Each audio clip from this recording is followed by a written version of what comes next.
So Advent, of course, is about waiting, about expectation, about wondering, about not knowing what's coming next.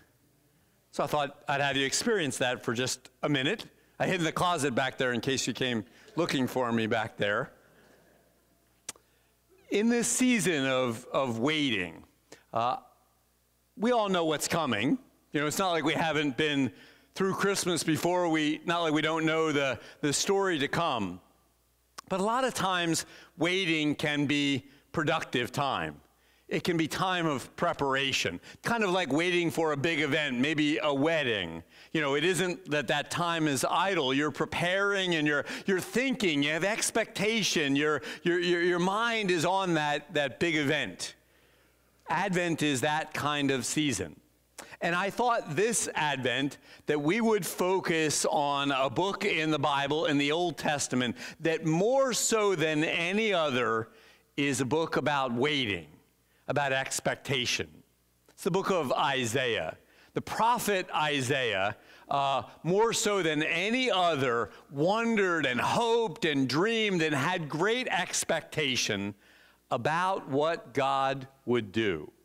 So each week I thought in Advent, we're going to look at a different story, a different prophecy from Isaiah. I like the word prophecy better than prediction. It wasn't that Isaiah was, kind of predicting what was going to happen as much as he was dreaming and hoping about what God would do in his world and in the world in general.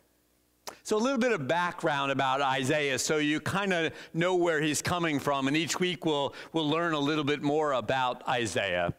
Isaiah was a prophet of the Jewish people of Israel. He lived in the southern kingdom. For most of Israel's history, there was a northern and a southern kingdom. He lived in about the mid-700s, so about 700 years before the time of Jesus. So I say less a prediction and more of a hope and a dream of who Jesus would be.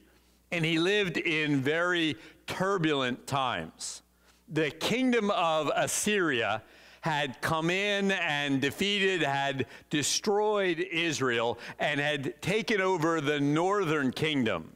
The southern kingdom was able to barter a deal and save Jerusalem in particular from being destroyed, and they lived under Assyrian rule.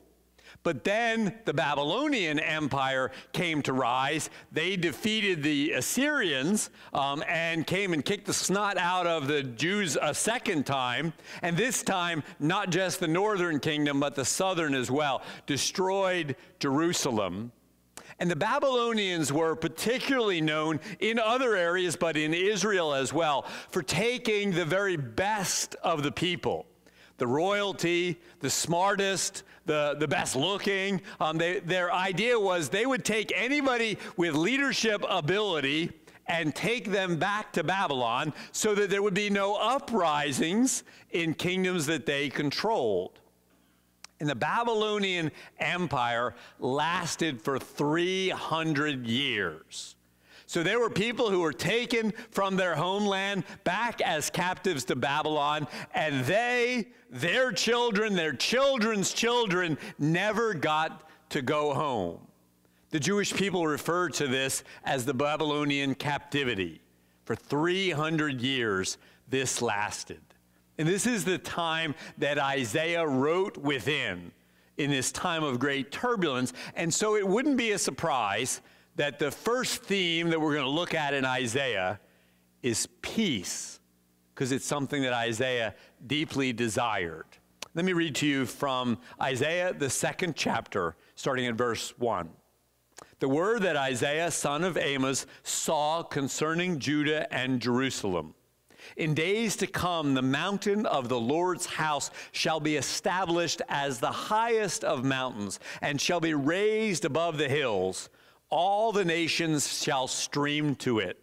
So he's referring here probably to Jerusalem, and Jerusalem was built on a hill. It could be seen from the lowlands around it from a distance, but he's using that as a greater metaphor. It's not just physically high, but it's a place to aspire to. It's a place to learn more about God up there in Jerusalem, in particular at the temple. He continues, many people shall come and say, come, let us go out into the mountain of the Lord, to the house of the God of Jacob, to the temple, that he may teach us his ways and that we may walk in his paths. That there's something in the Jewish faith, in their belief and their worship of Yahweh, that's worth aspiring to, Isaiah points out. For out of Zion shall go forth instruction, and the word of the Lord from Jerusalem. So there's something valuable there. And then he moves on to this dream of peace. He, God and God's chosen one, shall judge between the nations and shall arbitrate for many peoples. Oftentimes, the Jews wanted a king, they wanted a ruler, they wanted somebody to kick the snot out of their enemies, but Isaiah instead dreams of one who will be a judge, who will help create harmony and peace amongst nations. And because of this, they shall beat their swords into plowshares.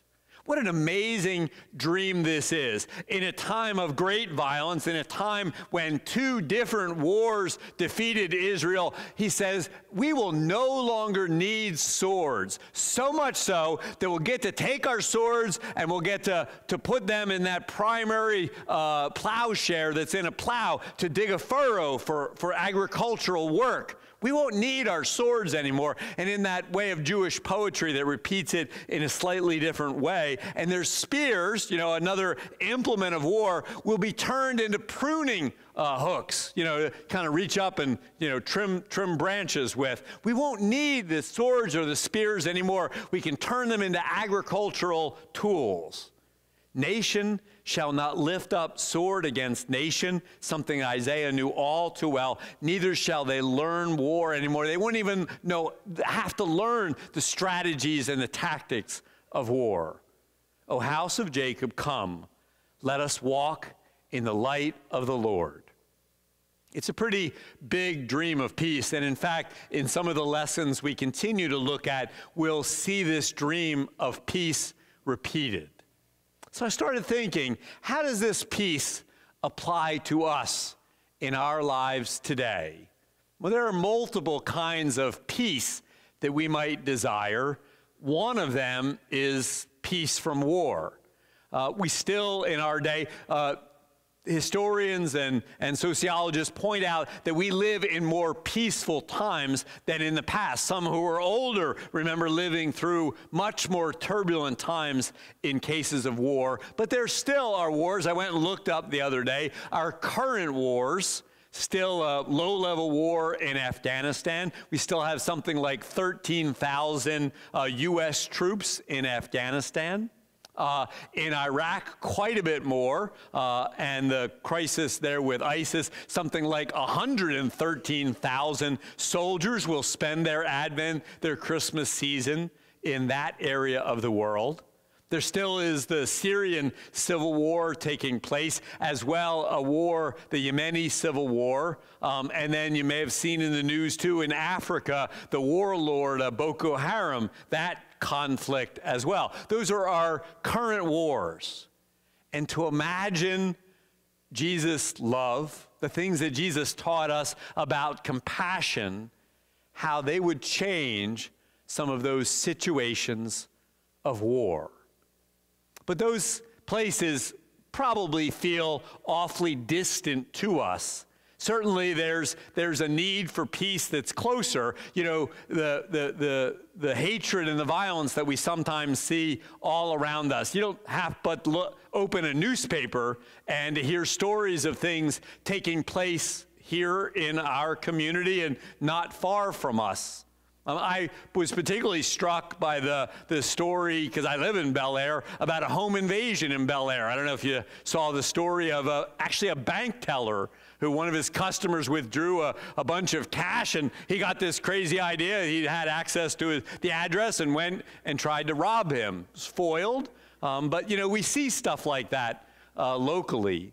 Or I don't know if you saw this story. This one brought a smile to my face. Maybe you heard about this 82-year-old woman in New York who was attempted to be robbed. I just thought this was interesting. Let's go ahead and watch this and get a little smile from this. Police in Rochester say that a robber chose the wrong house when he tried to target an 82-year-old woman. Oh, yes, he did, because Willie Murphy is an award-winning bodybuilder. She fought off this would-be robber at her home by picking up a table.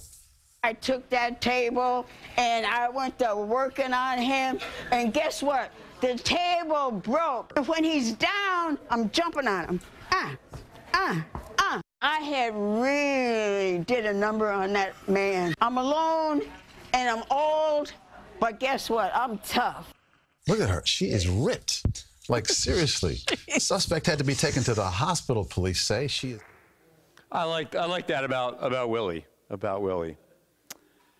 So we have a need for peace from violence and hatred.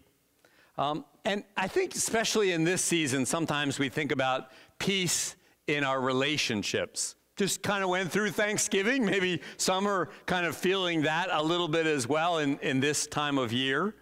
The other day, I was at the hospital, and I just heard this one comment, and I haven't been able to get it out of my mind. I was walking down the hallway. I wasn't trying to eavesdrop, but as I walked past what looked to me like a doctor and a nurse, I heard the one lady say to the other one, "Permanent damage to our relationship." Permanent damage to our relationship. I didn't know, and of course didn't want to intrude. Was it a conversation about a coworker? Was it a friend that she was sharing with her friend? Was it perhaps a marriage or another family relationship? But it just struck me, those damages and those difficulties that we sometimes experience in relationships. And Jesus' love and compassion that we especially think of in this time of the year, how that can change those relationships. Peace in relationships. Or another peace that we might seek at this time of year. The call to worship video certainly highlighted this earlier. Peace of mind. Peace of mind.